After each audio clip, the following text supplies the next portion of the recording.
شرور أنفسنا ومن سيئات أعمالنا من يهده الله فلا مضل له ومن يضلل فلا هادي له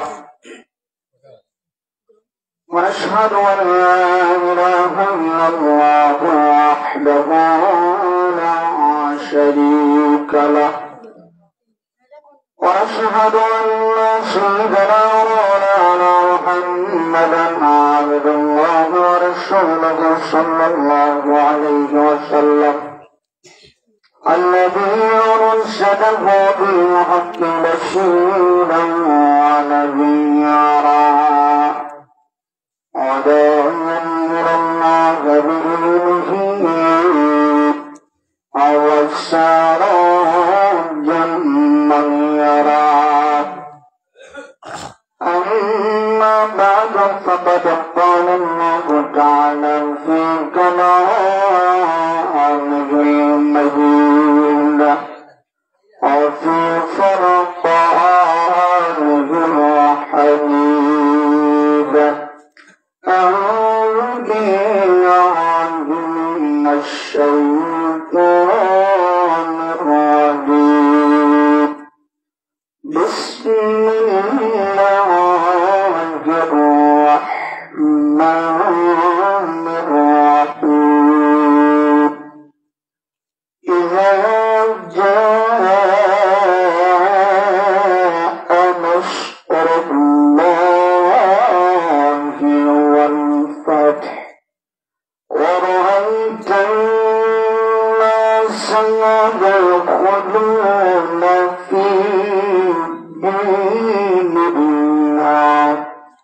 في دين الله أفواجا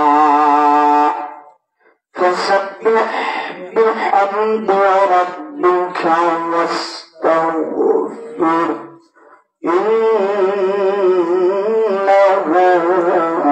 كان توابا صدق الله المولانا العظيم وصدق رسوله النبي وحبيبه الكريم ونحن على ذلك من الشاهدين والشاكرين والحمد لله رب العالمين. وقال تعالى في شان حبيبه مخبرا وعامرا إن الله وملائكته يصلون على النبي يا أيها الذين آمنوا صلوا عليه وسلموا تسليما اللهم صل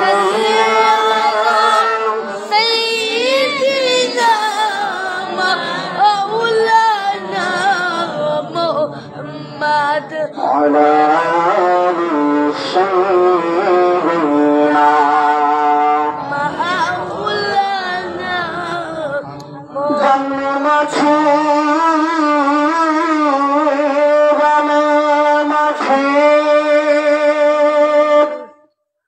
ومن مكر تبكي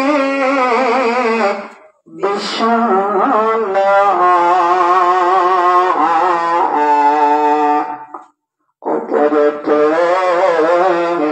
بشر السميع أدور مربين حولينا اللهم صل على سيدنا مولانا محمد وعلى آله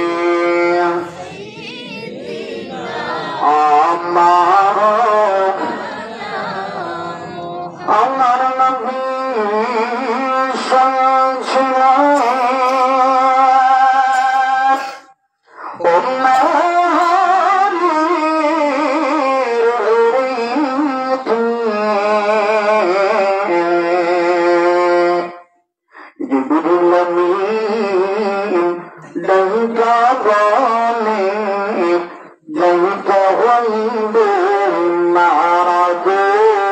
اللهم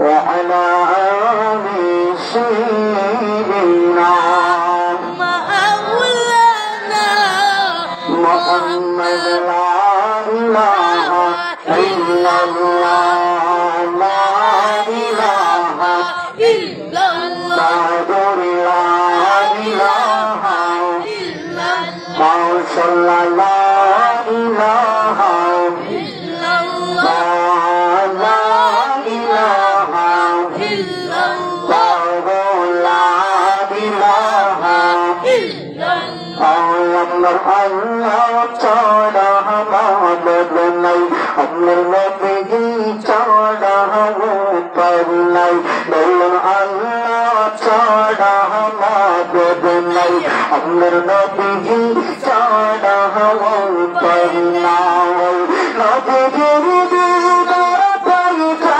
হইলাম নবীর দিদার পাইতে হইলাম আল্লাহর দরবার চাইলা ইলাহা ইল্লাল্লাহ লা ইলাহা ইল্লাল্লাহ লা ইলাহা ইল্লাল্লাহ আল্লাহ নবীকে করে নিলাম তুমি কথা কথা তারি বলে গেলাম আল্লাহ নবীর করে নিলাম তুমি কত কথা তারি বলে গেলাম তোমার নূরে বাহার ঝরা তোমার নূরে বাহার ঝরা মৌসা নবী বললেন লা ইলাহা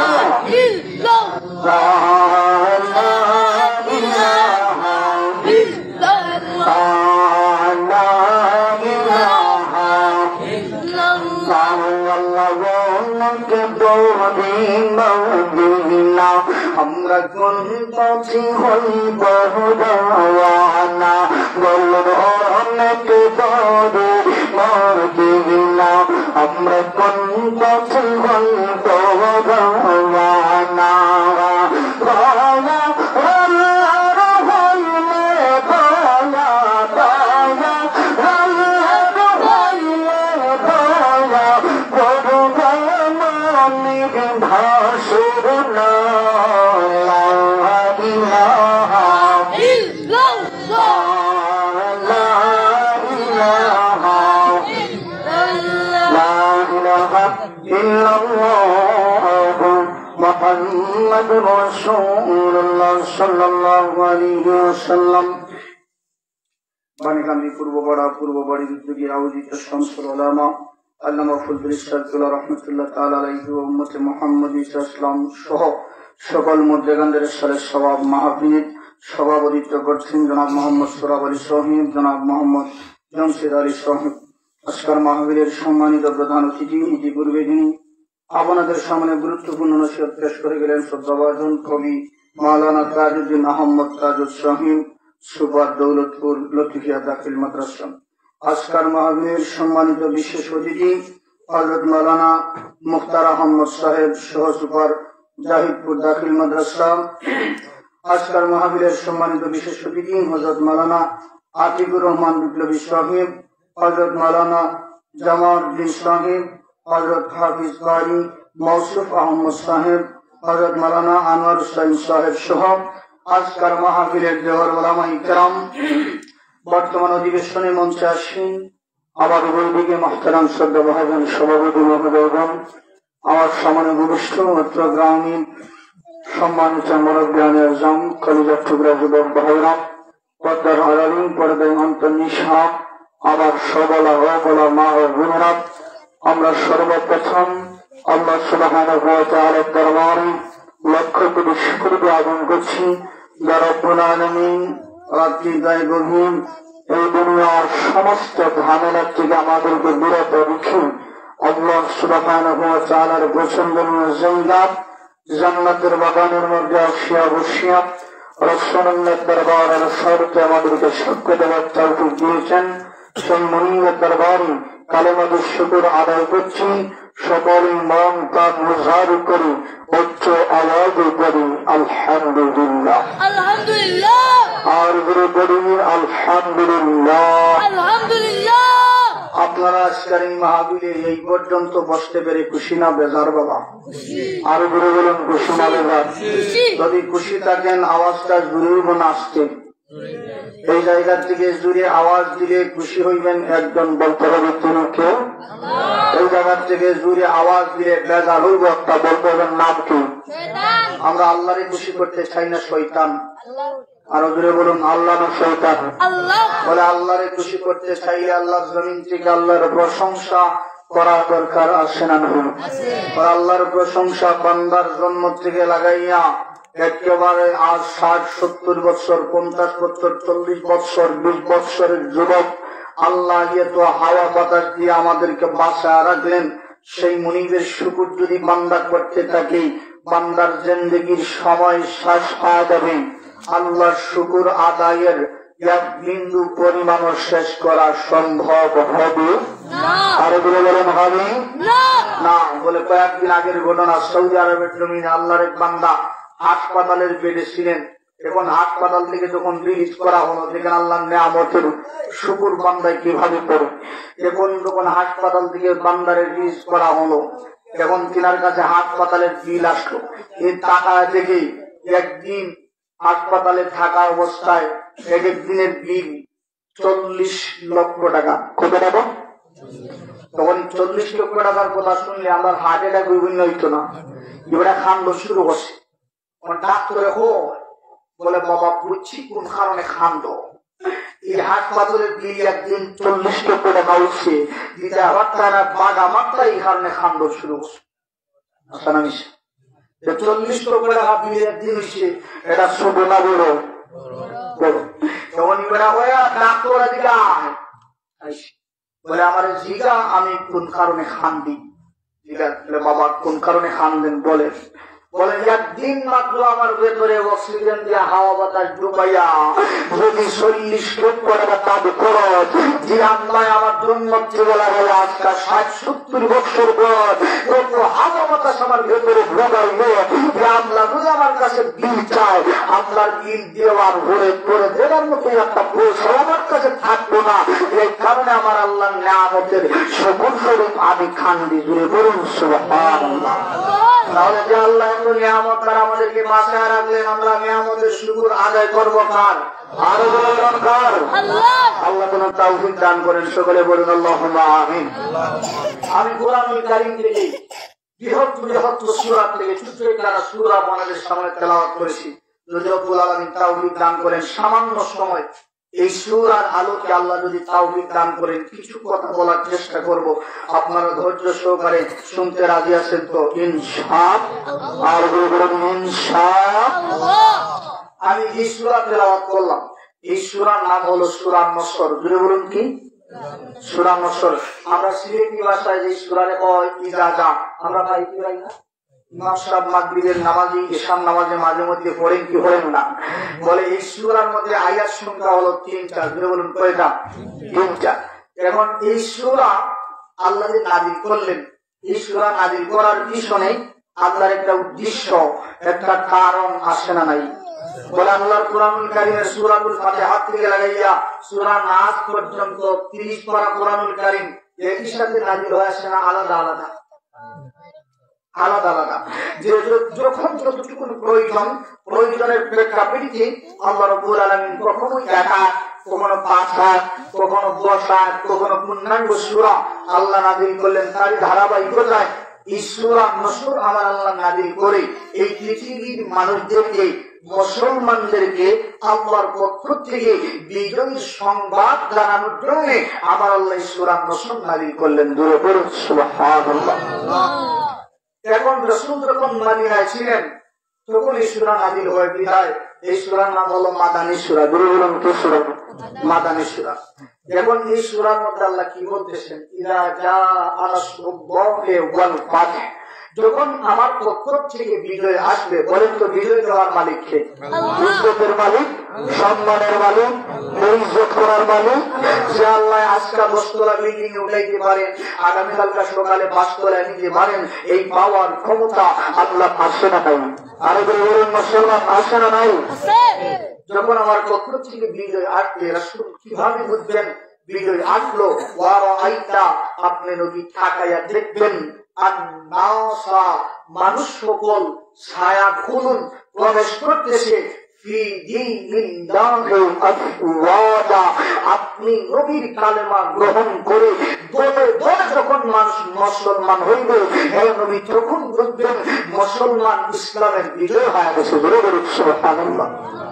এরপরে আপনি নবীর কাজ কি? ফাসাব্বিহ বিহামদি, আমি আল্লাহর প্রশংসা করা। আমরা প্রশংসা করব কার? গুণগান করব কার? আল্লাহ আমাদেরকে বাঁচিয়ে রাখলেন, নিয়ামত দান করলেন, এ আল্লাহর নিয়ামতের শুকর আদায় করার দরকার আছে না নাই? এরপরে রব্বিকা ওয়াস্তাগফির, আমার দরবারে ক্ষমা ইস্তেগফার, ক্ষমা চাইবেন, প্রার্থনা করবেন। ইন্নাহু কানা তাওয়াবা, নিশ্চয়ই আমি আল্লাহ ক্ষমা প্রার্থনাকারী, অতীব দয়ালু। সুবহানাল্লাহ। এখন রাসূল যখন মক্কার জমিন ছেড়ে মদিনায় হিজরত করলেন, রাসূলের সঙ্গী ছিলেন কয়জন? একজন, নাম কি? আবু বকর সিদ্দিক আকবর। আল্লাহ যখন মুসলমানদের বিজয় দান করলেন, ইসলামের বিজয় দান করলেন, মক্কার বিজয় দান করলেন, আল্লাহ রাব্বুল আলামিন রাসূলকে জানায় দিলেন, রাসূলের মৃত্যুর 80 দিন পূর্বে আল্লাহ সূরা নূর নাযিল করে বললেন, ইয়া রাসূলুল্লাহ, আর মদিনার জমিনে থাকা লাগবে না, এবার আমি কালেমার বিজয় দান করেছি, মক্কার বিজয় দান করেছি। হ্যাঁ নবী, আপনি মদিনার জমিন ছেড়ে আবার মক্কায় প্রত্যাবর্তন করেন। কিন্তু টাকা দেখেন, একজন আবু বকর মক্কার জমিন ছেড়ে মদিনায় ঢুকেছিলেন, কিন্তু আজকে যখন মুসলমানদের বিজয় হয়ে গেছে, একজন নয়, দুইজন নয়, লক্ষ লক্ষ আবু বকরে আপনি নবীর সঙ্গে হয়ে আপনার কালেমা গ্রহণ করে আবার মক্কার জমিনে প্রবেশ করতেছে। সুবহানাল্লাহ। আল্লাহ সুবহানাহু ওয়া তাআলা যখন সূরা নূর নাযিল করে দেন, আল্লাহ রাব্বুল আলামিন জানালেন, ইয়া রাসূলুল্লাহ, ইয়া হাবিবাল্লাহ, যখন আপনার মায়ের দেশ ছেড়ে আপনার জন্মভূমি ত্যাগ করে মক্কার জমিন ছেড়ে মদিনায় ঢুকলেন, নবী একজন আবু বকরকে লইয়া আপনি নবী আমার ইসলামকে জিন্দা করার জন্য, আমার কালেমাকে জিন্দা করার জন্য আপনার জন্মভূমি মক্কার জমিন ছেড়ে মদিনায় ঢুকলেন। হে নবী, আর মদিনার জমিনে থাকা লাগবে না। নবী গো, আমি আল্লাহ মুসলমানদের বিজয় দান করেছি, আমি আল্লাহ কালেমার বিজয় দান করেছি, আমি আল্লাহ মক্কার বিজয় দান করেছি।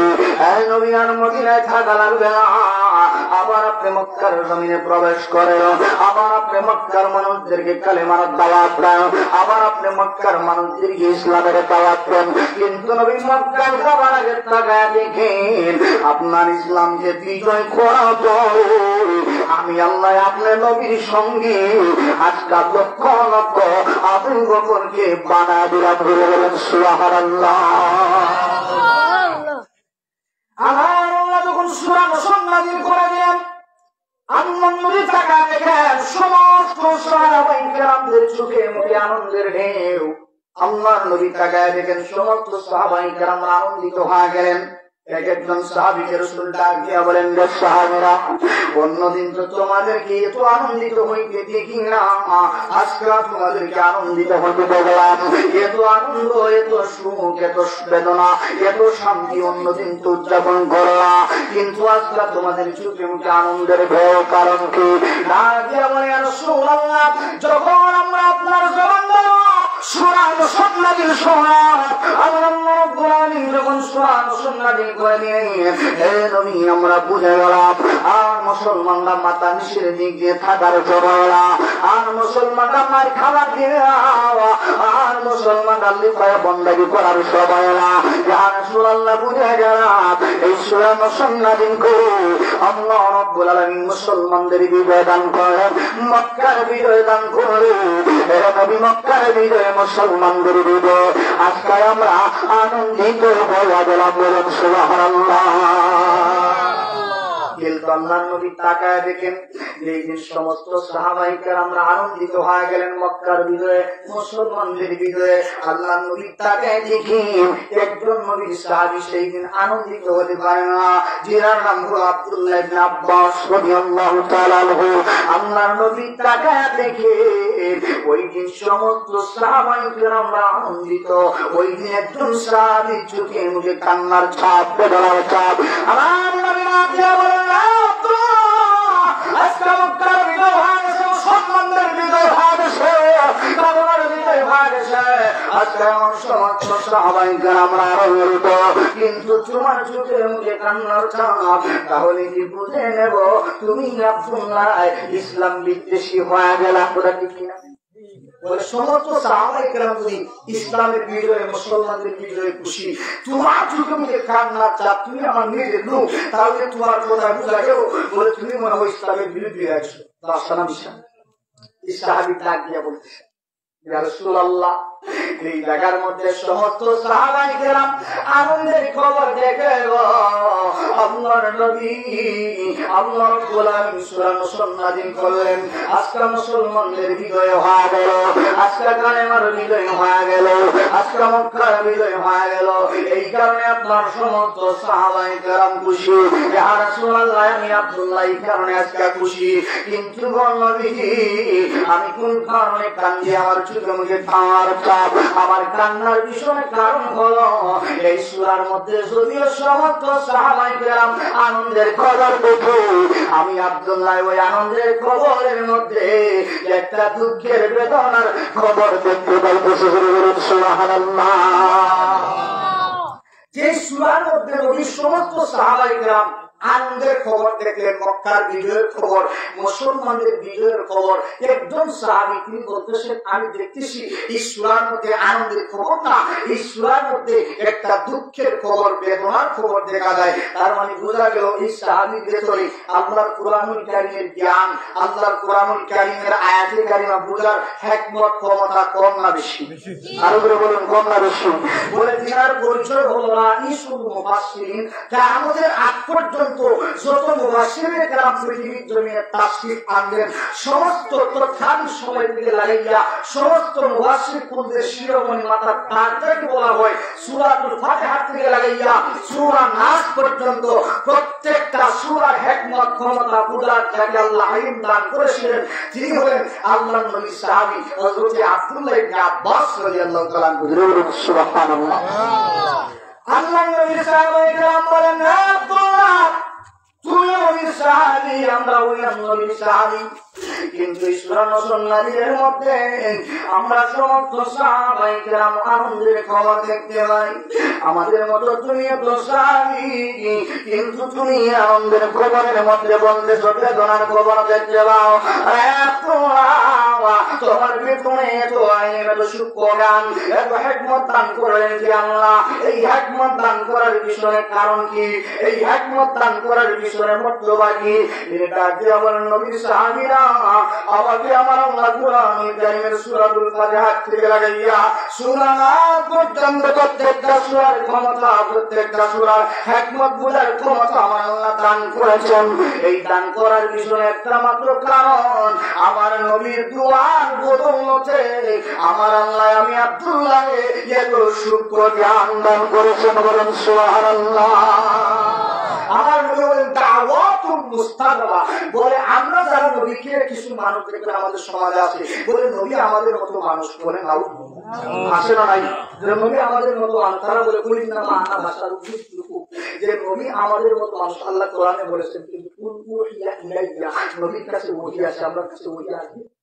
যদি বলুন কিয়ামত পর্যন্ত জিবরাইল বলে বন্ধু কেমন আসলো, সুযোগ আসি নাই? আপনার কথা বুঝেন না যে নবী আমাদের মতো মানুষ না, নবী দেখতে শুনতে আমাদের মতো। আগে বলছেন যে নবী আমাদের মতো দেখতে শুনতে মানুষ। আল্লাহ কোরআনে বলেছেন কুলিন না মানা বাশার মিসলুকুম ইউহা, যে আল্লাহ রাব্বুল আলামিন নবী আমাদের মতো বানাইলেন, কিন্তু নবীর মধ্যে আমাদের মধ্যে পার্থক্য হলো জিবরাইল আলাইহিস সালাম 1600 বছর আল্লাহ নবীর কাছে থাকতেন, আর আমাদের কাছে জিন্দেগিতে কোনোদিন আসার সুযোগ নাই। এজন্য নবী আমাদের মতো না। যারা বলি নবী আমাদের মতো সাধারণ মানুষ, এদের গুণাবলী ভিন্ন হইতো না, আর হইতো না। বলে আমরা নবীকে আমাদের মতো বলি জীবনে কত নামাজ পড়লাম, কত রোজা রাখলাম, কত হজ করলাম, কত যাকাত দিলাম, কত বন্দেগী করলাম, বলেন তো একটা ইবাদত আল্লাহর দরবারে কবুল হয়েছে গ্যারান্টি কেউ দিতে পারবে? কিন্তু আমার নবী বলেন দাওয়াতুন মুস্তাজাবা, আল্লাহর নবী শুধুমাত্র অন্তর দ্বারা ইচ্ছা পোষণ করেন। আল্লাহ বলেন ফেরেশতারা রে আমার বন্ধু অন্তর দ্বারা ইচ্ছা পোষণ করেছে, বন্ধু অন্তরের খবর অন্তরে থাক, বন্ধুর টুটের মধ্যে যতক্ষণ পর্যন্ত না আসে, টুট পর্যন্ত আসার আগে আমার বন্ধুর মনের খবর তোমরা পূর্ণ করে দাও। এই নবীর দোয়ার মত আব্দুল্লাহ বলে আমাকে আল্লাহ এত শুকর দান করেন। জিজ্ঞাসা করো আব্দুল্লাহ তোমার জন্য তোমার নবী কি জন্য তোমার সঙ্গে দোয়া করেন? বলে আমার নবীর সাথে আমি অনেক জায়গায় ভ্রমণ করেছিলাম জীবনে, কিন্তু একদিন আমি মক্কার জমিন ছেড়ে ইয়ামেনের উদ্দেশ্যে রওনা দিলাম ব্যবসার উদ্দেশ্যে নবীর সাথে। প্রতিমধ্যে ইয়ামেনের একটা মরুচরের মধ্যে সন্ধ্যা হয়ে গেল। আল্লাহর নবী এই জায়গার মধ্যে তাঁবু টানাইলেন। রাসূল যখন তাঁবু টানাইলেন এশারের নামাজের সময় হয়ে গেল, কিন্তু মরুচরের মধ্যে বলেন তো পানির ব্যবস্থা আসেনি। মরুভূমির মধ্যে খালি বালু আর বালু করা ঠিক কিনা? আব্দুল্লাহ বলেন ওই জায়গার মধ্যে শুধু বালু আর বালু দেখা যায়, কোন জায়গার মধ্যে পানির ব্যবস্থা নাই। কিন্তু আসুন যখন পানির জন্য তালাশ করেন, আল্লাহর নবী কোন সাহাবী রাসূলের জন্য পানির ব্যবস্থা করতে পারে না। আমি আব্দুল্লাহ ইয়ামেনের একটা মরুচর ঘুরে ঘুরে আমার নবীর জন্য ওই দিন পানির ব্যবস্থা করলাম। আমার আমন্ত্রিত পানি দ্বারা রাসূল ওযু করে এশারের নামাজ আদায় করি। আমি আব্দুল্লাহর জন্য যখন মুনাজাত করেন আমার আল্লাহ আমার নবীর দোয়া সঙ্গে সঙ্গে কবুল করে নিলেন। বলেন সুবহানাল্লাহ। এবার যখন এশারের নামাজ আদায় করে সমস্ত সাহাবায়ে কেরাম তাঁবুর মধ্যে ঘুমায় গেলেন। আল্লাহর নবী যখন ঘুমায় গেলেন, কিন্তু আমি যখন বালিশের মধ্যে মাথা লাগাই আমার চোখের মধ্যে ঘুম আসে না, আমার চোখের মধ্যে ঘুম আসে না, চোখের মধ্যে ঘুম আসে না, মাথার মধ্যে ঘুম আসে না। আমি চিন্তার মধ্যে পড়ে গেলাম। আল্লাহর নবী যখন মধ্যরাত্রিতে গভীর রজনীতে রাসূল যখন জাগ্রত হয়ে যাবেন তাহাজ্জুদের নামাজ আদায় করার জন্য, আল্লাহর নবী যখন পানির জন্য তালাশ করবেন, রাসূল যখন পানি পাবেন না, আমি সঙ্গে সঙ্গে আমার তাঁবু থেকে বাগির হইয়া ইয়ামেনের প্রত্যেকটা মরুচর ঘুরে ঘুরে আমার নবীর জন্য তাহাজ্জুদের ওযু করার জন্য আমি পানির ব্যবস্থা করলাম। বলেন সুবহানাল্লাহ। এবার যখন রাসূল তাহাজ্জুদের নামাজ আদায় করলেন, ফজরের নামাজ যখন রাসূল আদায় করলেন, ফজরের নামাজ আদায় করার পরে আমাদের সাহাবায়ে কেরামদের দিকে মুখ ঘুরাইলেন। বলেন তো এই সুন্নতটা এখনো বাংলাদেশের জমিনে আসে না নাই? বলে ফজরের নামাজের পর ইমাম সাহেব মুসল্লিদের দিকে মুখ দেন কি দেন না? বলে এক প্রকার মানুষ বাংলাদেশের মধ্যে ফতোয়া দেয়, বলে মুর্দার দিকে জিয়ারত করার পরে মুখ রাখিয়া নাকি মুনাজাত করা যাইতো না। বলুন না বেদাত, বলুন নাউযুবিল্লাহ। কিন্তু দুয়ার কেবলা কখনো মুর্দা হতে পারে না, দুয়ার কেবলা কখনো মুর্দা হতে পারে না, মসজিদ হতে পারে না, মাজার হতে পারে না। বলে দুয়ার কেবলা হলো আমার মাওলানা আরশে আজিম। জুড়ে বলুন ঠিক কিনা? আব্দুল্লাহ বলেন আমার নবী আমার জন্য দোয়া করবেন, কিন্তু দোয়া করার আগে জিজ্ঞাসা করলেন আমি জানতে চাই এই গভীর রজনীতে এই মরুভূমির মধ্যে তো পানি পাওয়া যাবে না, আমার কোন সাহাবী আমার জন্য পানির ব্যবস্থা করো, আমি আমার সাহাবীকে একটু দেখতে চাই। এবার কোন সাহাবী কথা বলেন না, মুখটা নিচের দিক দিয়ে রেখেছেন, কারো শুধু মুখে কথা নাই। এবার আব্দুল্লাহ মুখটা নিচের দিক দিয়ে আল্লাহর দরবারে মুনাজাত করেন, মাওলা আমি বন্দেগীটা করেছি আপনি আল্লাহরে খুশি করার জন্য, আমি এই ইবাদতটা করেছি আপনার বন্ধু নবীকে খুশি করার জন্য। আল্লাহ আমার এই আমলের কবরটা যেন আপনার নবীর কোন সাহাবী আজকে জানতে পারে না। বলুন সুবহানাল্লাহ। নবী সাহাবায়ে কেরামরা আমল করেন আল্লাহরে খুশি করার জন্য, রাসূলকে খুশি করার জন্য, আল্লাহ দরবারে দরখাস্ত করে আল্লাহ আমল করেছে আপনার বন্ধুকে খুশি করার জন্য, আপনার খুশি করার জন্য। আমার আমলের খবরটা যেন দুনিয়ার কোন মানুষ জানে না। আর আজকে আমরা বন্দেগী করি, 5 ওয়াক্তের মধ্যে তো এক ওয়াক্ত নামাজ পড়ি না, বন্ধুরা যদি এক ওয়াক্ত পড়ি জানে সারা পাড়া প্রতিবেশী। বলুন ঠিক কিনা? বলে দেখবেন সারা সপ্তাহ নামাজ নাই, শুক্রবার দিন যখন আর আব্বা জুব্বা টুব্বা লাগাইয়া একেবারে পিছনের হাতটার থেকে মুসল্লিদেরকে ধাক্কাইয়া বলে ইমাম সাহেব করে না গেলে আমার নামাজ হইতে না। তোমার মালিক আছে না? সারা সপ্তাহ নামাজ হারাই, কিন্তু ইমাম সাহেব করে না গেলে শুক্রবারে হইতো না, এমন ভাবলেন বাংলাদেশের বাংলাদেশে। কিন্তু আমার নবীর সাহাবায়ে কেরামরা আমল করেন আমার মাওলারে খুশি করার জন্য। এবার যখন আল্লাহর দরবারে মুনাজাত করলেন আব্দুল্লাহ, আমার নবীর জবান দ্বারা বাইর হয় আব্দুল্লাহ আর লুকায় আর এখন দেখতো না, আমি নবী বুঝে গেছি রে এই জায়গার মধ্যে আমার কোন সাহাবী আমার জন্য পানির ব্যবস্থা করে না। আমি নবী বুঝে গেছি তুমি আব্দুল্লাহ আমি নবীর জন্য পানির ব্যবস্থা করেছো, কিন্তু প্রশ্ন হলো এই জায়গার মধ্যে আমার বড় বড় সাহাবায়ে কেরাম আছে, আমার কোন সাহাবী তো আমার জন্য পানির ব্যবস্থা করলো না। তুমি 8 থেকে 10 বছরের বালক, তুমি যে আমার জন্য পানির ব্যবস্থা করলা, এই মরুচরের মধ্যে তোমার গভীর রজনীতে তোমার কি প্রাণের মায়া হলো না, তোমার কি ভয় হলো না? আব্দুল্লাহ ডাক দিয়ে কয় রাসূলুল্লাহ, আমি যখন বালিশের মধ্যে মাথা লাগাইলাম চিন্তার মধ্যে পড়ে গেলাম, নবী যখন পানি তালাশ করবেন পানি তো পাই না। নবী আমি আমার তাবু থেকে বাগিন হইলাম পানি আনার জন্য, আমি প্রত্যেকটা মরুভূমি ঘুরলাম।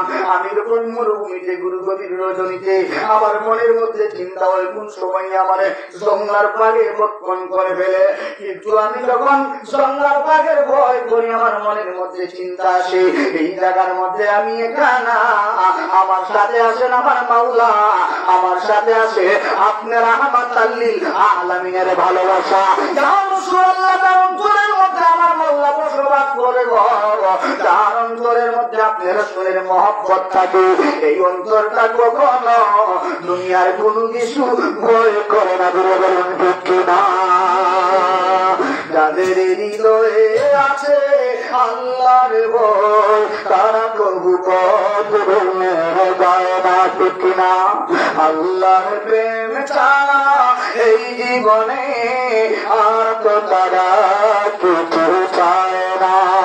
যাদের হৃদয়ে আছে আল্লাহর ভয় তারা কবু পথ ভুলে যায় না। আল্লাহর প্রেম ছাড়া এই জীবনে আর তো তারা কিছু চায় না।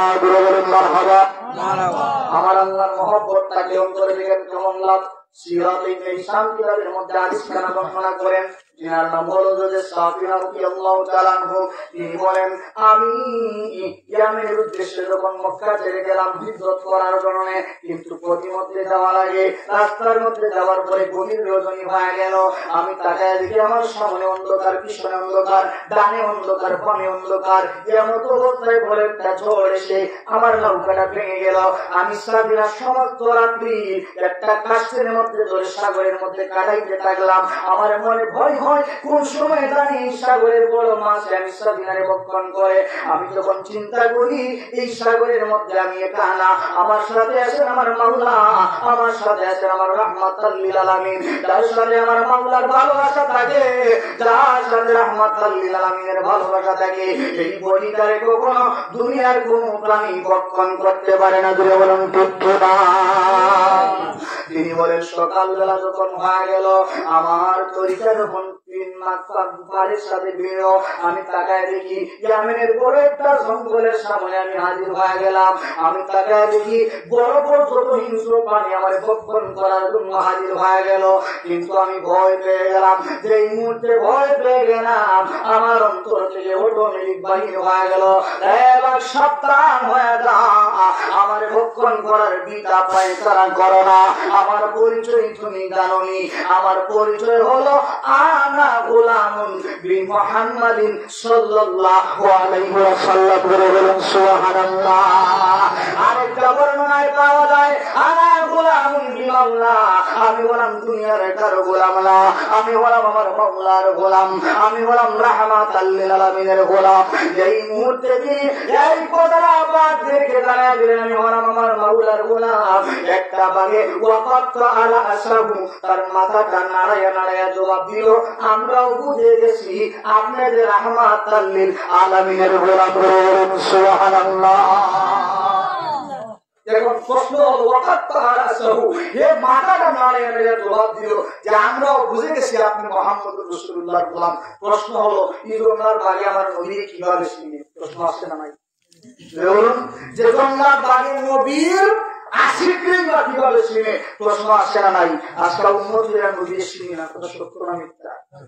জিজ্ঞাসা করা হলে এই জবাবটা স্বয়ং আমার আল্লাহ দিতেছেন, রে বান্দারা, আমি আল্লাহ মানব জাতির হেদায়েতের জন্য যুগে যুগে আদম পয়গম্বর থেকে লাগাইয়া ঈসা পয়গম্বর পর্যন্ত একজন নয়, দুইজন নয়, 1,00,000 নবী রাসূল পাঠাইলাম। এক একজন নবীকে যখন পাঠাইলাম, আমি যখন ইব্রাহিম নবীকে পাঠাইলাম একটা জাতির জন্য নবী বানাইলাম, আমি মুসা নবীকে পাঠাইলাম মাত্র একটা জাতির জন্য নবী, আমি ঈসা নবীকে পাঠাইলাম মাত্র একটা জাতির জন্য নবী। মুসা নবী দুনিয়ার জমিন থেকে বিদায় হয়ে গেছেন, মুসা নবীর তাওরাত কিতাব দুনিয়ার জমিন থেকে বিদায় হয়ে গেছে, ঈসা নবী দুনিয়ার জমিন থেকে বিদায়, ঈসার ইনজিল দুনিয়ার জমিন থেকে বিদায়, ইব্রাহিম পয়গম্বর বিদায়, ইব্রাহিম পয়গম্বরের কিতাব বিদায়, মুজিজা বিদায়। কিন্তু আমার নবীকে আমি একটা জাতির জন্য নবী বানাইলাম না, আমার নবীকে নির্দিষ্ট কোন মানব জাতির জন্য নবী বানাইলাম না। আল্লাহ এই নবীকে কেমন নবী বানাইলেন? আমার আল্লাহ বলেন, এই নবীকে আমি আসমানের জন্য নবী বানাইলাম, এই নবীকে জমিনের জন্য নবী বানাইলাম, এই নবীকে চন্দ্রের জন্য নবী বানাইলাম, এই নবীকে সূর্যের জন্য নবী বানাইলাম, এই নবীকে গ্রহের জন্য নবী বানাইলাম, এই নবীকে ইহ জগতের জন্য নবী বানাইলাম, এই নবীকে পর জগতের জন্য নবী বানাইলাম। এই নবীকে আমি আল্লাহ ওয়া আরসালনাকা ইল্লা রাহমাতাল লিল আলামিন, ওই সংলাপ বাদদের জন্য আমি আল্লাহ আমার নবী রাহমাতাল লিল আলামিনকে রহমত বানায় দিলাম। বলুন সুবহানাল্লাহ। আপনার পাগল মন যেতে চায় সোনার মদিনা, আমার পাগল মন যেতে চায় সোনার মদিনা। আমরা মদিনা যাইতে চাইতে চাই না, আর বলুন চাইতে চাই না। একটা জবানও বন্ধ রাখবেন না, সকলে আওয়াজ করে বাংলার জমিন থেকে আমার মদিনার নবীরে জানায় দেন, আমরা পাগল মন যেতে চাই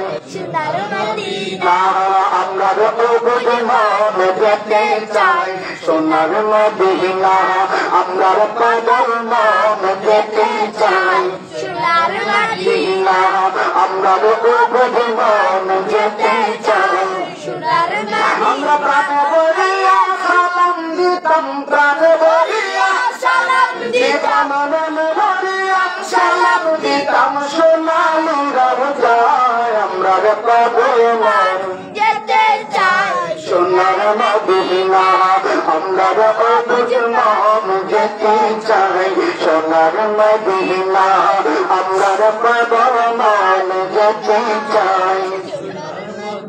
আমরা যদি মদিনা রই মাটি হই কাম, দয়াল নবী রওজা খানি বুকে রাখি কাম, বলুন আমরা যদি মদিনার মাটি হই কাম, দয়াল নবী রওজা খানি বুকে রাখি কাম। জীবন আমার বাংলা হতো, জীবন আমার বাংলা হতো, জীবন আমার বাংলা হতো, পাইলে তোমার আমরা পাগল মন যেতে চাই সোনার মদিনা, আমরা মন যেতে চাই সোনার মদিনা। আমরা সেতাই গিয়া চুমু দিতাম, সেতাই গিয়া চুমু দিতাম, সেতাই গিয়া চুমু দিতাম সোনালি রাজায়, আমরা পাগল মন যেতে চাই সোনার মদিনা, আমরা মন যেতে চাই সোনার মদিনা। সোনার মদিনা তার মনেতে আর তো কোনো দুঃখ রইল না, বলুন ঠিক কিনা? আমার নবীর মদিনার রোজায় যে হাদিস আমরা গেছেন এরা চিন্তা থাকতে পারে? আমার নবী নিজে বলেন, রে আমার বাংলাদেশের সিলেটের সাহায্যের উম্মতেরা, যদি তোমাদের বাংলার জমিন থেকে একটা পাসপোর্টের মধ্যে ভিসা লাগায়া আমি মদিনার নবীর রওজার কিনারায় আসিয়া আমি নবীর রওজার পাশে দাঁড়ায়া আমি নবীকে আসসালাতু আসসালামু আলাইকা ইয়া রাসূলুল্লাহ, দরুদ বলুন ইয়া রাসূলুল্লাহ।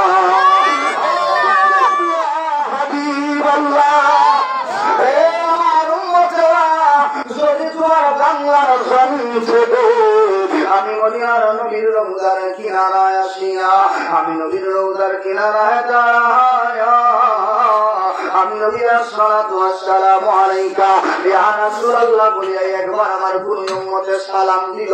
আমি নবী ঘোষণা দিলাম, মান যাকাবরি ওয়া যাবাতলাহু শাফাআতি, আমার সালাম দেনে ওয়ালা ওই উম্মতকে হাসরের ময়দানে আমার আল্লাহর জান্নাতে পৌঁছায়া দেওয়া, এটা আমি নবীর উপর ওয়াজিব হইয়া যায়। জোরে জোরে বলুন সুবহানাল্লাহ। একবার সোনার মদিনা তার মনেতে আর তো কোন দুঃখ রইল না, বলুন দিয়েছে একবার সোনার মদিনা তার মনেতে আর তো কোন দুঃখ রইল না। আমার জীবন ধন্য হতো, আমার জীবন ধন্য হতো, আমার জীবন ধন্য হতো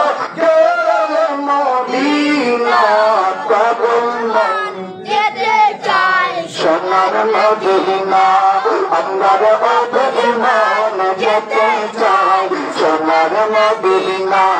আমার প্রাণ ভরিয়া সালাম দিতাম, প্রাণ ভরিয়া সালাম দিতাম, প্রাণ ভরিয়া সালাম দিতাম, মন ভরিয়া সালাম দিতাম সোনালি রওজা।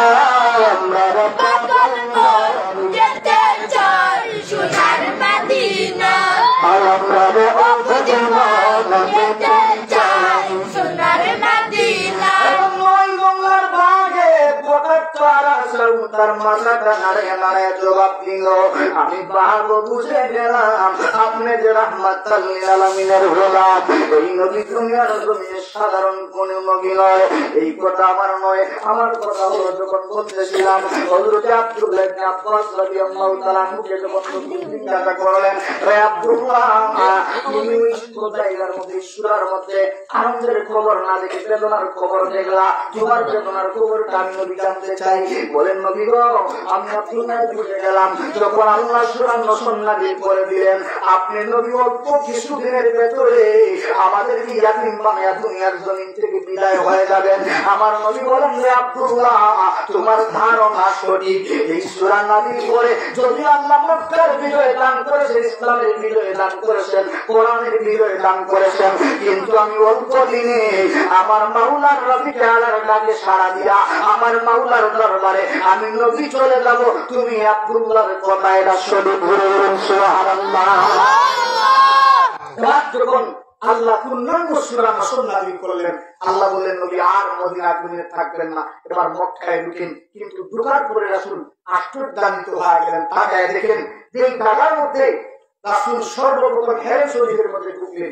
ঢোকার পরে দেখেন যারা রাসূলকে কষ্ট দিয়েছিল, আঘাত করেছিল, পাথর মেরেছিল, নির্যাতন করেছিল, এই মানুষগুলা রাসূলের সামনে ওই দিন বসে আছে। সুবহানাল্লাহ। রাসূল অবাক হয়ে গেলেন যে এই কুরাইশ বংশের লোকেরা আমার তোমরা এত নির্যাতন করলা, এত আঘাত করলা, এত পাথর মারলা, আজকে আমার বিজয় হয়ে গেছে, মুসলমানদের বিজয় হয়ে গেছে, কালেমার বিজয় হয়ে গেছে, ইসলামের বিজয় হয়ে গেছে, আজকে আমার হাতে পাওয়ার আছে, ক্ষমতা আছে, শক্তি আছে, আজকে আমি ইচ্ছা করে প্রতিশোধ নিতে পারি। আজকে তোমরা যে আমার সামনে বসলা, তোদের কি ভয় হয় না? বলে আমরা কষ্ট দিলা, আমার জন্য ত্যাগ করাইলা, কিন্তু আজকে আমার সামনে আমার বসেছো, আমার পাওয়ার আছে, ক্ষমতা আছে, লাঠি আছে, শক্তি আছে, টাকা আছে, লোক আছে, সবকিছু আছে, কিন্তু এত ক্ষমতা পাওয়ার টাকা সত্ত্বেও যে শুনে আমাদের সামনে আমার সামনে বসলা, তোমরা কি ভয় নাই? কথা আছে না মিশে? এরা জবাব দিল, মুহাম্মদ, আমরা এই কারণে আপনার পাশে বসেছি কারণ আমরা জানি আজকে আপনার পাওয়ার আছে, ক্ষমতা আছে, শক্তি আছে, লাঠি আছে, কিন্তু এত পাওয়ার, ক্ষমতা, শক্তি থাকার পরেও আপনি মুহাম্মদই আমাদের সাথে ইনসাফের বিচার করবেন। সুবহানাল্লাহ। ইনসাফের নবী কথা ঠিক কিনা? আমার নবী প্রতিশোধ নেওয়ার নবী নয়। প্রতিশোধ নেওয়ার নবী নয়। নবীর আদর্শ, নবীর আখলাক, নবীর ইচ্ছা, নবীর জিন্দেগি মুসলমানদের মধ্যে বাংলাদেশে আজ পর্যন্ত আসে না নাই? দেখেন যদি নবীর আদর্শ আমাদের মধ্যে না থাকতো, মুসলমান যদি নবীর আদর্শ না মানতো, আজকে আমরা পার্শ্ববর্তী রাষ্ট্র মায়ানমারের দিকে যদি তাকায় দেখি, আমার মতো আপনার মতো লক্ষ লক্ষ আমাদের মুসলমান ভাইদেরকে ওরা গুলি করে হত্যা করতেছে। ওরা সত্য না মিথ্যা? আমরা যদি রসুলের আদর্শ গ্রহণ না করতাম, রসুলের অনুসরণ যদি না করতাম, একটা হিন্দু বুদ্ধের বাচ্চাও আমার বাংলাদেশের মাথা লইয়া রাখার ক্ষমতা থাকে যদি নবীর আদর্শ না মানতাম। তাকায় দেখেন মুসলমান নবীর আদর্শ মানে নবীর অনুসরণ করে, নবীর দিশার অনুসরণ করে, যার ধরুন ভারত আর পাকিস্তানের মধ্যেখানে যেই জায়গার মধ্যে কাশ্মীর আসে না ভাই, দেখবেন কাশ্মীরের মধ্যে আমার মতো আপনার মতো লক্ষ লক্ষ মুসলমান ভাইদেরকে হিন্দুরা গুলি করে মারতেছে, আসে না নাই? তাই নয়, তাহলে হিন্দুত্ববাদী মতবাদ প্রতিষ্ঠার লক্ষ্যে আমার মতো আপনার মতো লক্ষ মুসলমান ভাইদেরকে হত্যা করতেছে। আমার লক্ষ লক্ষ মসজিদ ভেঙে ওই হিন্দুরা হিন্দুত্ববাদী মতবাদ প্রতিষ্ঠার লক্ষ্যে তাদের মন্দির তৈরি করতেছে। বলে বলুন, আসে না নাই? নবীর আদর্শ মানি, নবীর আখলাক মানি, যার দরুন তারা আমার লক্ষ লক্ষ মুসলমান ভাইদেরকে ইন্ডিয়ার গুজরাটে কসাইখানায় হত্যা করে, আর আমাদের 90% মুসলমানদের দেশে হিন্দুরা কাঁধে কাঁধ মিলে থাকে। কথা ঠিক কিনা? বলে আমরা 90% মুসলমানদের দেশে একটা হিন্দুর বাচ্চাও মাথা লইয়া থাকতো না, থাকার তাদের ক্ষমতাও নাই। যদি আমরা তাদেরকে ক্ষমতা দেখাইতাম, পাওয়ার দেখাইতাম, ধরে বলুন ঠিক কিনা? লক্ষ লক্ষ মসজিদ ভেঙে তারা রাতের পর রাত মন্দির তৈরি করে, আর আমরা বাংলার জমিন নবীর আদর্শ মানি, নবীর আখলাক মানি, নবীর অনুসরণ করি, বিধায় তাদের লক্ষ লক্ষ মন্দির আমরা মুসলমানরা রাতের পর রাত জাগিয়া আমার বাংলাদেশে পাহারা দিই। এটাই হলো আমার নবীর আদর্শ। ধরে বলুন ঠিক কিনা? এরা বললো মোহাম্মদ যদি তোমার পাওয়ার আসে, ক্ষমতা আসে, তুমি তোমার পাওয়ার দেখাইতে না, ক্ষমতা দেখাইতে না। আমরা জানি তুমি মোহাম্মদ আসকা আমাদের সাথে ইনসাফের বিচার করবা। আমার নবী বলেন ইনসাফের নবী। বলুন ঠিক কিনা? এবার নবী বললেন যদিও তোমরা আমার কাছে আত্মসমর্পণ করেছো, আমি সবাইকে মাফ করে দিলাম, কিন্তু 12 জন মোতাব করে 22 জন ছাড়া এই জায়গার মধ্যে আর যত সাহাবী কুরাইশ বংশের লোক আছে সবাইকে আমি ক্ষমা করে দিলাম। এই 12 জন মোতাব করে 22 জনকে আমি ক্ষমা করলাম না। এদের বিরুদ্ধে আমি নবী অভিযোগ দায়ের করলাম, ক্রস ফায়ারিং দিলাম। যে জায়গার মধ্যে এদেরকে পাওয়া হবে, এদেরকে ইসলাম রক্ষার স্বার্থে এদেরকে গুলি করে হত্যা করার নির্দেশ আমি দিলাম। এই খাতার মধ্যে, এই লিস্টির মধ্যে সর্বপ্রথম যার নাম আসলো, যার নাম হলো হযরতে ইকরামা রাদিয়াল্লাহু তাআলা আনহু। পরবর্তীতে তিনি কালেমা পড়ে মুসলমান হয়েছিলেন। তিনি যখন শুনলেন যে তিনার বিরুদ্ধে রাসূল অভিযোগ দায়ের করেছেন এবং ক্রস ফায়ার নির্দেশ দিয়েছেন, ইকরামা মক্কার জমিন ছেড়ে ইয়ামানে পলায়ন করার জন্য একটা দৌড় দিল। কিন্তু যেই জায়গার মধ্যে মক্কা ইয়ামানের মধ্যখানে লোহিত সাগর আসে না নাই? সাগরের মধ্যে যখন গেল, স্টিমারের মধ্যে যখন উঠবে, এই সময় দেখা যায় এই স্টিমারের মধ্যে আল্লাহর কুদরতের সাহায্যে ইঞ্জিনটা চালু হয় না। এখন যখন ইঞ্জিন চালু হয় না, এই গ্রামা বিপদের মধ্যে পড়ে গেল। কোন সময় জানি মুহাম্মদের লোকেরা আমার আক্রমণ করে, কোন সময় জানি আমার গুলি করে হত্যা করে, আর এই ভয়ে এর অন্তর থেকে বাহির হয়ে যায়, আরে মক্কা জমির 360টা মূর্তি তোমার নামে থেকে শুরু থেকে লাগাই এই পর্যন্ত কত মান্যত করেছি, কত পূজা করেছি, তোমাদেরকে কত খাবার দিয়েছি, আজকে আমি বিপদের মধ্যে পড়ে গেছি, আমাদের তোমরা একটু রক্ষা করো। দূরে বলুন নাউযুবিল্লাহ। বলেন তো মূর্তির ক্ষমতা আসেনি মানুষকে বাঁচানো? আপনাদের এলাকা হিন্দু আসেনি? হিন্দুর বাড়িতে মূর্তি আসে না নাই? বলে মূর্তি কিরকম? হাত আসে, 2টা পা আসে, 2টা কান আসে, 2টা চক্ষু আসে, এই যত কিছু আছে আমাদের বলির মধ্যে সব কিছু আসে না নাই?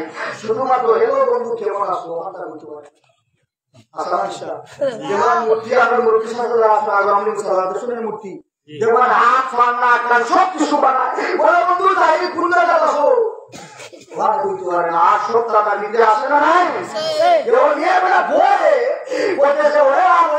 সারা জীবন নামে পূজা বললাম, আজকে আমি বিপদের মধ্যে পড়েছি, আমার একটু বাসা। এখন বলেন তো মূর্তির ক্ষমতা আসেনি মানুষের বাসা নেই?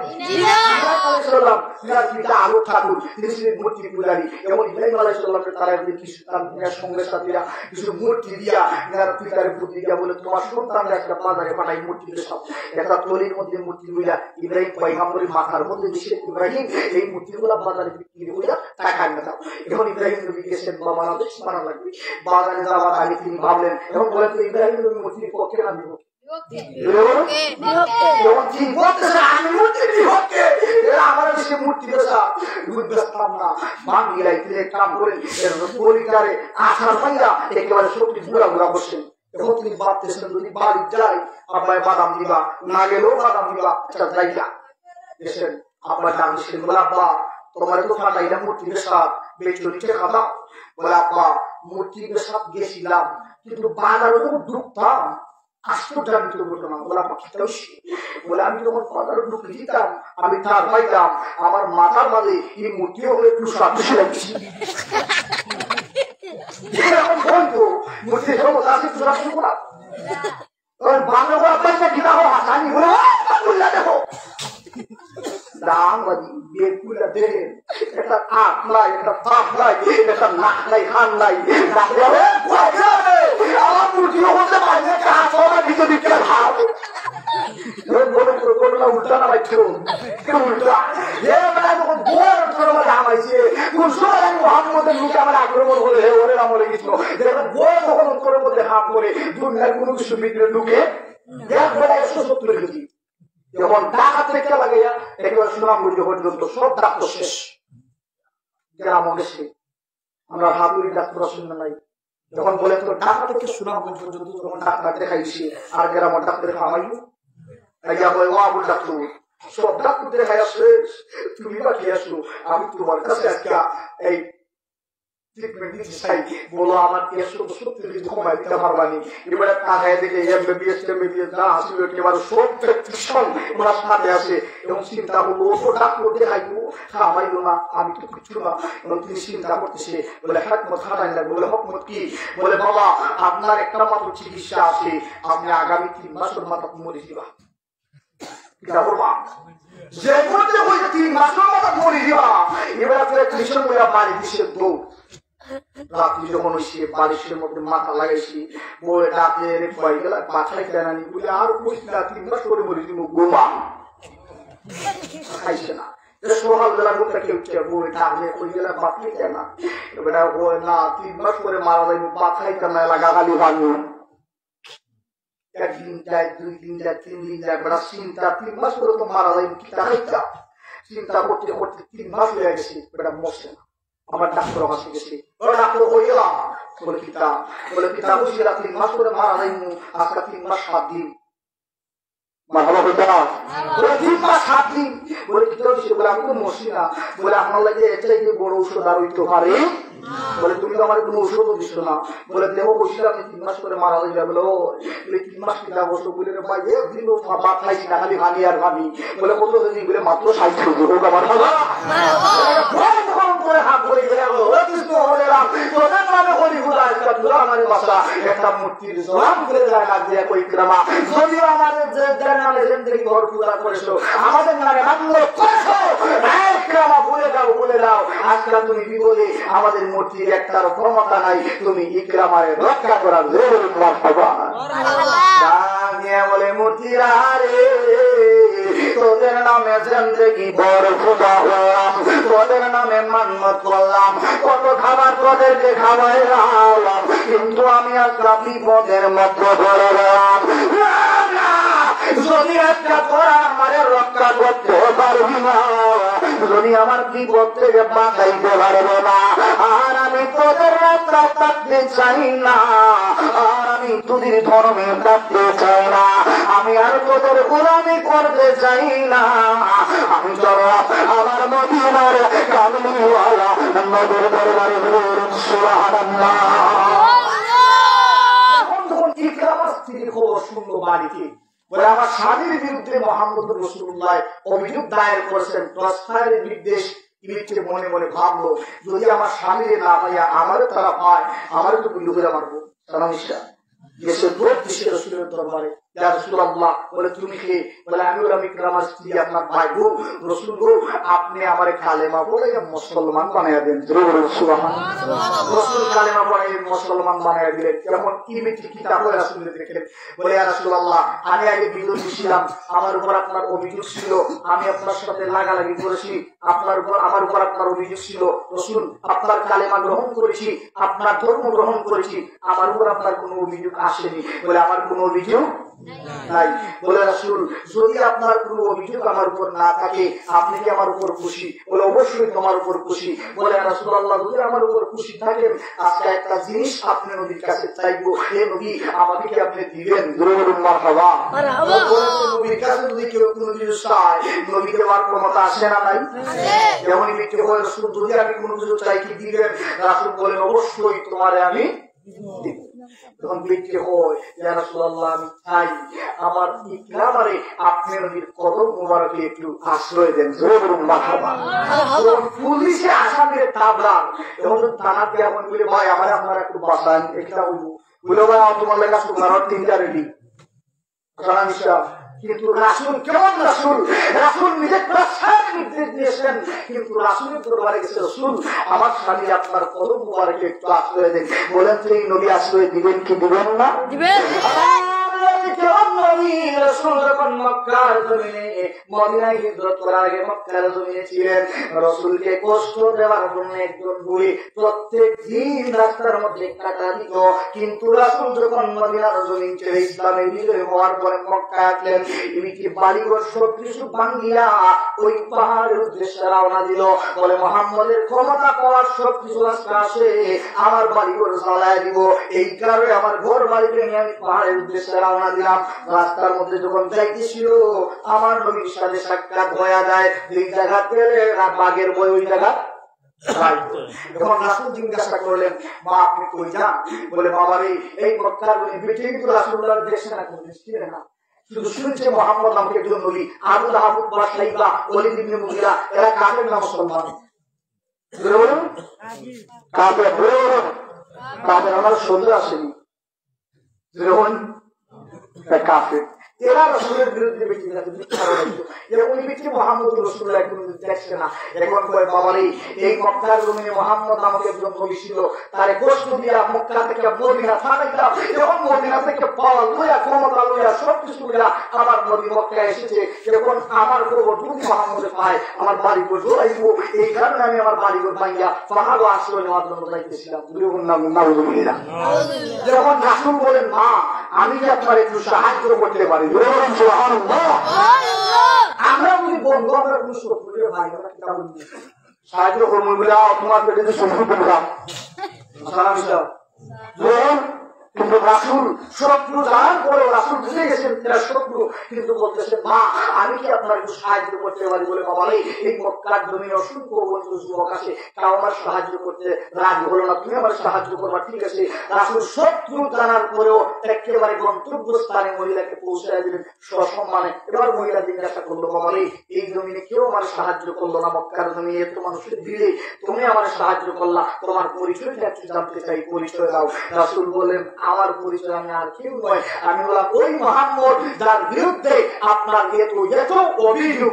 আল্লাহ নবী রাহমাতুল লিল আলামিন যেই মুহূর্তে এই কথা জবান দ্বারা উচ্চারণ করলেন, মাথা একেবারে জিহ্বা আর মুখের মধ্যে লাগিয়ে বইটা কোনো কথা বাইরে না।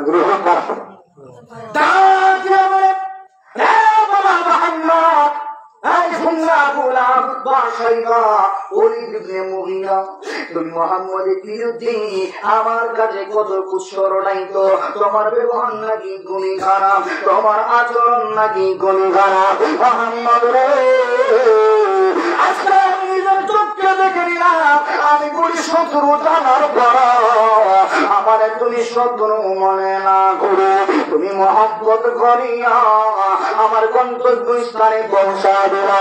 বাবার না না না না, আমি বুঝে গেছি একজন বিধর্মী মানুষের সাথে যদি তোমার ব্যবহার বাবা না জানি তোমার নিজের লোকদের মানুষের সাথে তোমার ব্যবহার করার বাবা আমি ইহুদি থাকতে চাই না।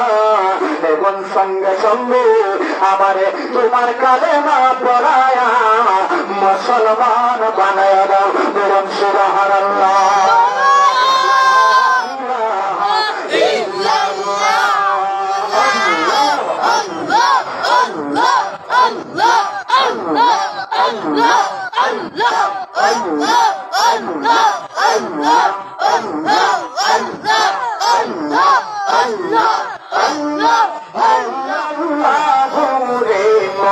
আল্লাহ বড় সাধনা আল্লাহ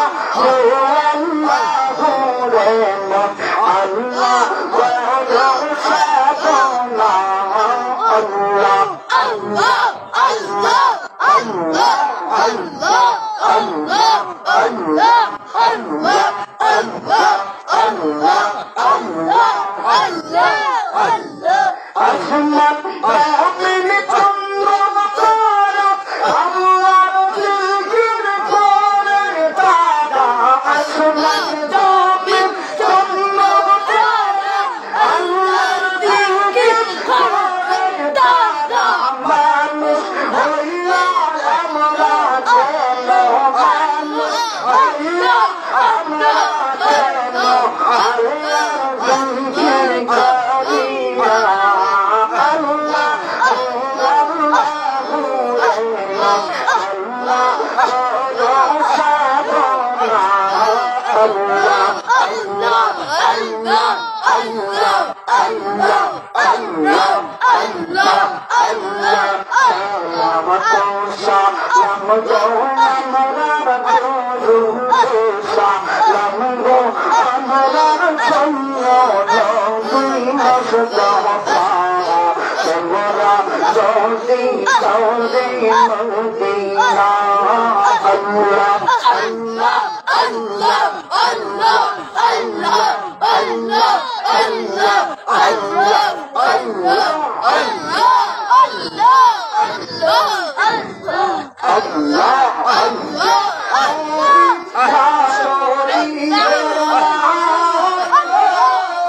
করিয়া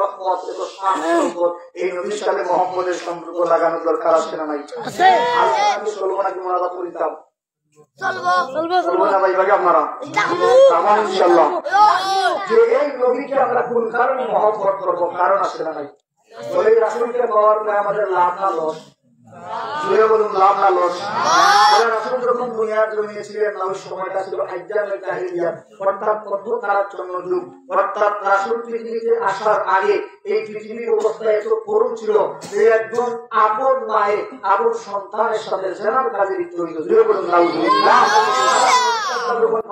আল্লাহ বলেন ওয়াকুল জাআল হাক্কু ওয়া যাহাকাল বাতিল ইন্নাল বাতিলা কানা যাহুকা। আমি আমার নবীকে পাঠাইলাম, নবীর সাথে কিতাব দান করলাম, হিকমত দান করলাম। এই পৃথিবীর জমিনে যত খারাপ বর্ধিত কাজ ছিল, নাফরমানি কাজ ছিল, সমস্ত কিছু মুছে আমার নবীকে পাঠানোর কারণে এই পৃথিবীর মানুষ আলোর পথ দেখতে পেল। বলুন সুবহানাল্লাহ।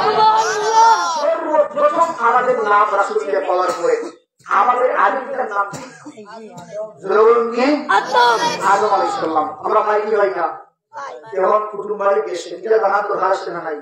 কুটুম বাড়ি গেছেন, যাওয়ার পরে যদি জিজ্ঞাসা বলে ভাই বাড়ি কই, বলে কতখানি বানশান্তি, বলে বাবার নাম কিতা, বলে অমুক, দাদার নাম কিতা অমুক, বলে দাদার নাম কিতা, বলে ভাই না। ওই আসলে মনে করে শুধু খালি না, এসে বিশ্বনাথ থেকে শুধু খালি। আমরা সিলেটি ভাষা যেটা হয় উঠলাম, বলে দাদার নাম হয় না, উঠলাম ওই রাস্তা হচ্ছে জিজ্ঞা বলে, বলে ভাই তোমার ধর্মের নাম কিতা, বলে ইসলাম। তোমার নবীর নাম কিতা, বলে মুহাম্মদুর রাসূলুল্লাহ। বলে তোমার আদি পিতার নাম কিতা, বলে পাইনা। রাস্তা হচ্ছে ভাই ও ইসলাম মুহাম্মদুর উম্মত, আসলে এটা না, আসলে ইয়াহুদি দে বাবু সালাম ইসা। আমাদের আদি পিতার নাম কি? আদম আলাইহিস সালাম। ইনাকে আল্লাহ যখন সৃষ্টি করলেন, সর্বপ্রথম রাখলেন আল্লাহ জান্নাতে। কোন জায়গায়? জান্নাতে। কোন জায়গায়? জান্নাতে। জান্নাতে রাখার পর আল্লাহ বললেন আদম একবার তাকাও, ইয়ামিন থেকে শিমাল, মাগরিব থেকে মাশরিক, ডান থেকে বাম, পূর্ব থেকে পশ্চিম, সমস্ত জান্নাত তুমি আদমের জন্য উন্মুক্ত করে দিলাম। কিন্তু ওয়ালা তাকরাবা হাদিস সাদারা, ওই একটা গাছ দেখা যায়, এটা খানটা তুমি যাইও না, যদি যাও ফাতাকুনা মিনাজ জালিমিন, তুমি আরো জালিমদের অন্তর্ভুক্ত হইবে। যেমন আদম নবী জান্নাতের মধ্যে ঘুরে ফিরে খান বক্ষণ করে, কোনদিনও গাছের কাছাকাছি যান না। হঠাৎ একদিন শয়তান আইয়া বলে, ও আদম জান্নাত ঘুরাও ফিরাও, খাও বক্ষণ করো, কিন্তু কাছে খাবার যাও না। কারণ কিটা? বলে আমার আল্লাহ আমি আদমকে নিষেধ করেছেন। সুবহানাল্লাহ। যেমন শয়তান আমার বন্ধু না শত্রু? বন্ধু না শত্রু? আপনাদের শয়তানকে শুনি কোনদিন? আমি যে কইতাম নি হোক করা জানালাবাজি, খালি মুরাদ গেল বাদাম বলে কইলে হাসা বোকা কইতাম নি বললে দেখ ভাই আসলে রাজা শুধু খালি মসজিদ দিতে আসে না নাই? মাশাআল্লাহ। দেখবেন আসলে রাজা যখন ৬০-৭০ বছর বয়স, সাদা দাড়ি, চাচা মসজিদের হামলাতে যাইতেছে, বলে চাচা মসজিদের আজান দিচ্ছে, একটু মসজিদের ঢুকো। চাচা বলতেছেন, বলে ভাতিজা আমার লঙ্গি ঠিক নাই। আসছে না নাই? বলে বাবা লঙ্গি যদি ঠিক নাই, আমি হিন্দু হলে খুলি দাও। মুসলমানের খবর কোন সময় পবিত্র অবস্থায় থাকতে পারে না। ৬০-৭০ বছর বয়স আসলে আমাদের বলে কইবা বলে আমার লঙ্গি ঠিক নাই, বুঝবাইনার মতো শয়তান আল্লাহর জমিন আর আসমানের মধ্যে খেলা হইতে পারে। শয়তান কিন্তু আগে পয়গম্বরকে শয়তান এসে পরীক্ষা দিল, সব কিছু করো কিন্তু কাকে খান্দার দাও না। কারণ এটা বলে আমার আল্লাহ নিষেধ করছেন। আল্লাহ কথা মানছি কি মানছেন না? এখন বলে আদম খেলে আল্লাহ নিষেধ করছে মাননি? বলে না, তুমি কাছে খান্দা যদি চাও ফল ভক্ষণ করো, তাহলে তুমি চিরস্থায়ী জান্নাতে যাবে, তুমি আর কোনদিন বাইরেই যাবে না। যেমন আদম নবী শয়তানের পরীক্ষার মধ্যে পড়ে গেলেন, পড়ার পরেই একটা ফল ভক্ষণ করলেন, করার পরে আল্লাহ জান্নাত থেকে যখন বিতাড়িত করলেন, আদম নবী আল্লাহর দরবারে দোয়া করেন, মুনাজাত করেন, আল্লাহ অপরাধ করেছি, ভুল করেছি, আমার জিন্দেগীর গুনাহ খাতার জন্য ক্ষমা চাই, মাগফিরাত চাই, আল্লাহ ক্ষমা করেন। আল্লাহ পয়গম্বরের দোয়া কবুল করেন না, কিন্তু দোয়া করতে থাকেন ১ বছর, ২ বছর, ৩ বছর, ৪ বছর, ৮ বছর, ১০ বছর, ২০ বছর, এক পর্যায়ে ৩০০ বছর আল্লাহর দরবারে দোয়া করেন। আদম নবী দোয়া আল্লাহ শুনেন না।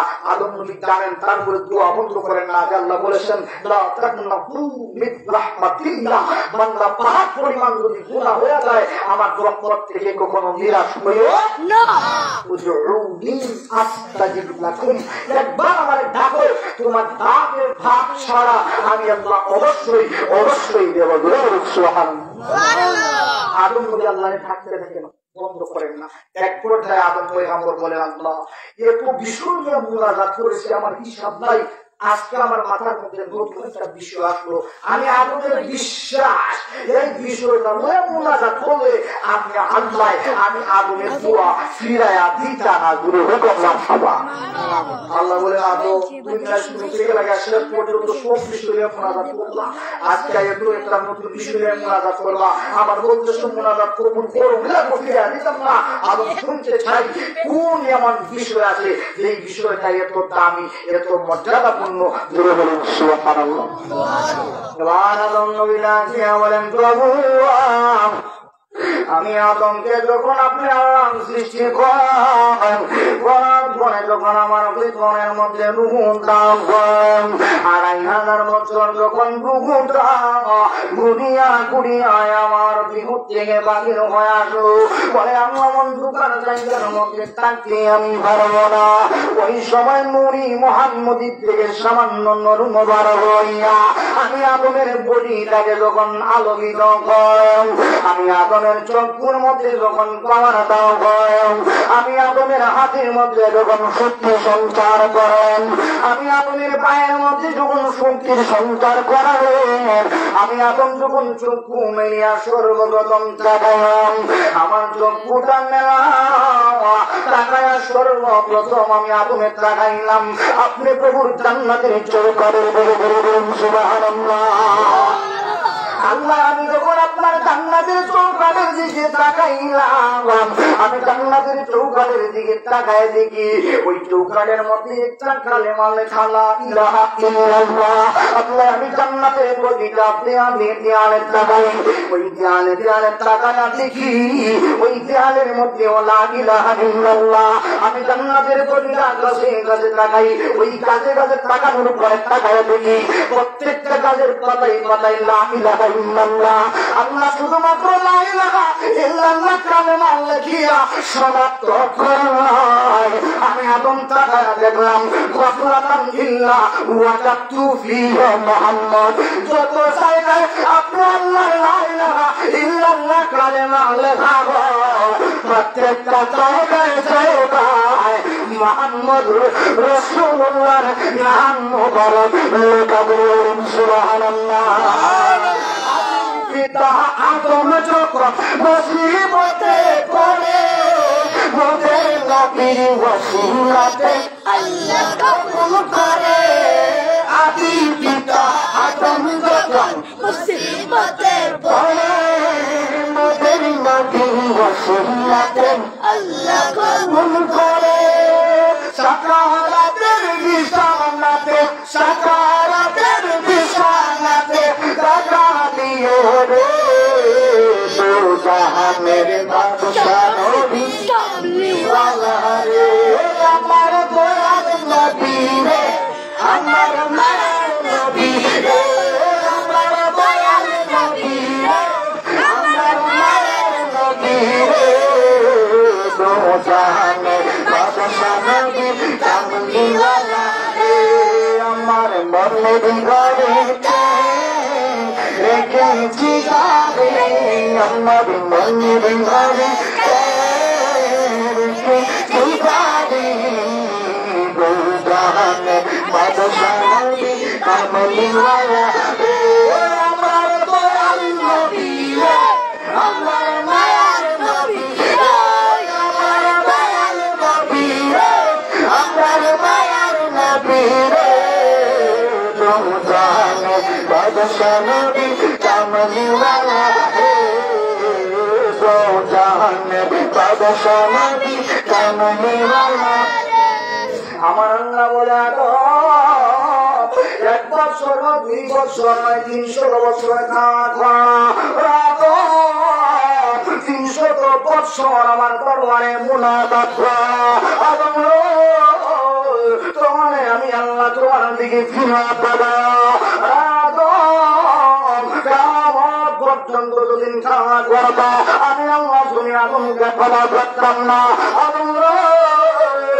যদি না আমার জান্নাতি সরকারওয়ালা ওই মুহাম্মদুর রাসূলুল্লাহর নাম মুবারকের ওসিলা লইতা আজকে তোমায় ক্ষমা করলাম।